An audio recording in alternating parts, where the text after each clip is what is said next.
fraud took place, and been able to unravel who do you prosecute in court. When we go to court,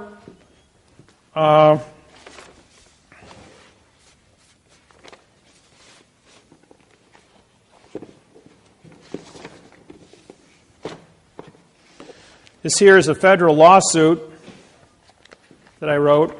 This deals with, this one is for, this is the International Maritime Organization. Russell Gould and I put this one together. But this is a document contract, federal postal court, federal court venue document.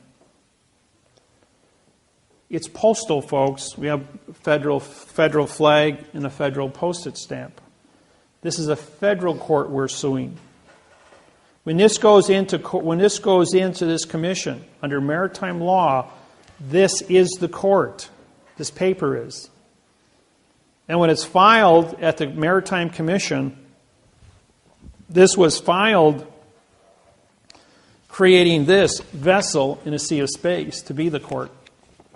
They have to come into the understanding of the syntax within this document and say, all the Maritime Commission officers have to say, show me your correct parse, syntax, grammar, oath of office. Show me the correct parse, syntax, laws, rules, regulations, and codes that allow you to do and capture the things you capture. We have rewritten your lawsuit or rewritten your charter in the correct parse, syntax, grammar. And we are now forming a treaty with you through the Document Contract Postal Vessel Corporation. That's myself and Russell Gould. Yes? So if you taught this stuff to them, you mentioned in 2000, why are they still going on in their fiction? They're only advertising the fiction to you as the population. Why? Because if they were to stand up and say, okay, we've got a quantum contract here, and the whole planet is sitting there in fiction, it'd be like the president getting on CNN and explaining the dollar bill to you, disqualifying all money. You can't have... The whole world has been 8,500 years in fiction with all their fiction contracts. So you have to be responsible at all times. That when we want to switch gears, I only have to educate 1% of the population. Those are your political leaders, your judges, your attorneys, your politicians, Congress, Senate, the legislature of all 250 countries, all the bankers, simultaneously, where the United Nations stands up and says, we're going to switch gears today. Everybody changes on the same day. Is that going to happen? Yeah, it's going to happen.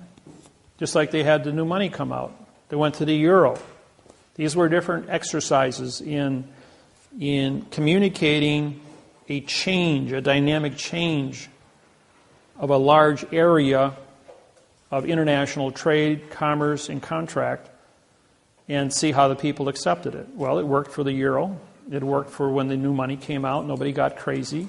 Stock market didn't go nuts. Well, even the Marshal Service said, we've heard the word Article 3 judge. We've never met one before. You're a genuine sovereign and an Article 3 judge. And an Article 3 judge is a judge on contract, folks. I don't work in a courtroom. Don't sit in a courthouse anywhere in the world. The courthouse is the paper. The paper is the contract. The contract words on the paper is a constitution. The Constitution articulates, under law of the flag and postal codes, the geographical location in terms of a constitution, Title 28, 1331, venue, authorization for a clerk to file the paperwork, a 1361 authorization for a judge, and a Title 28, Section 636 to order the court open. In other words, ordering the piece of paper to be an open court, and whoever signs the stamp endorses it and puts their name on it as a federal judge is the federal judge on the paper. Because it's a federal stamp and a federal flag, there is no such thing as a state court. Any state court touching money, doesn't it say Federal Reserve Note? You can't be federal in a state entity.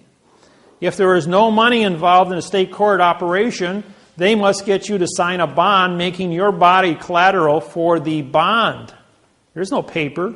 You become a value as a bond. That's why you have to bond out of a state court. They can't create money. They're not federal. They're state. And the courthouse is a foreign vessel in dry dock. So you've left Indiana territory, and now you've entered the condition of an illusion who makes you bond yourself. Once you're bonded to the vessel in dry dock, the sheriff can leave the courthouse, and the sheriff is only there to protect the judge, and go out and capture you as a bounty hunter.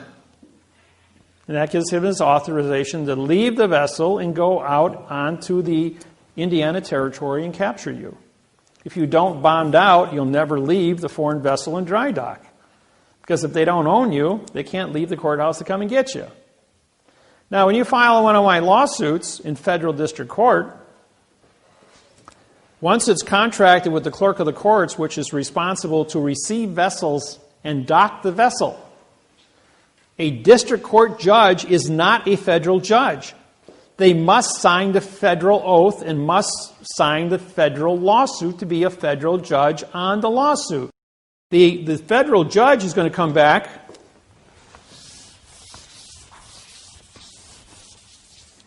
Federal judge is going to come back, and here's your case number. It's 12 CV 123.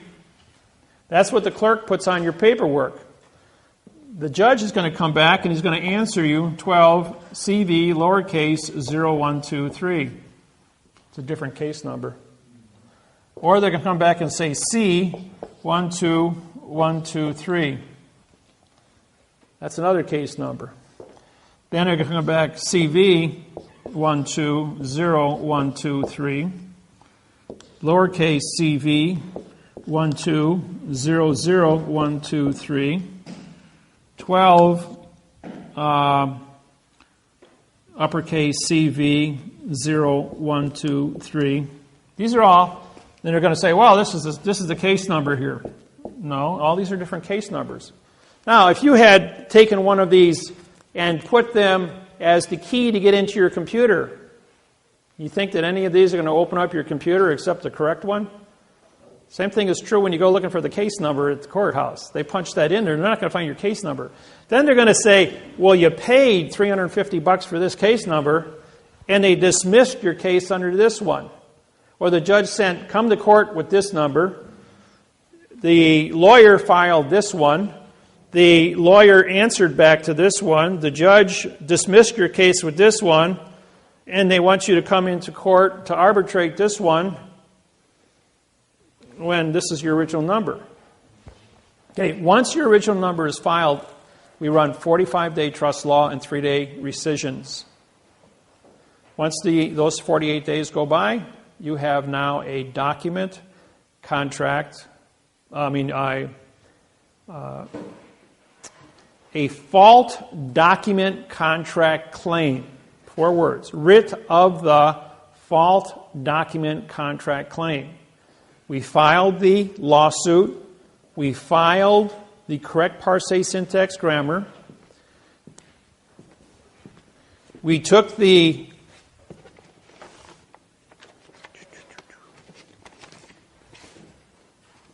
let's see here. There it is. This here is your deed of trust to your property here in Indiana. And we identified every single word by placing a number on top of it. All 6,000 words. So we couldn't, if we take this document and write the word adjective on top of the word red, we wouldn't have enough space, right? So we use the number 3 in place of it. When we do numbers, you can read 300 words a second when it comes time to correct this document. You know that? Just takes a little bit of practice, and all of a sudden, like, you're aware you can read 300 words a second in number codes. The mind can comprehend 10,000 thoughts a second. So doing 300 a second is just, once you get used to it, it's a breeze to blow through contracts and read in number codes. you're walking into and what you see.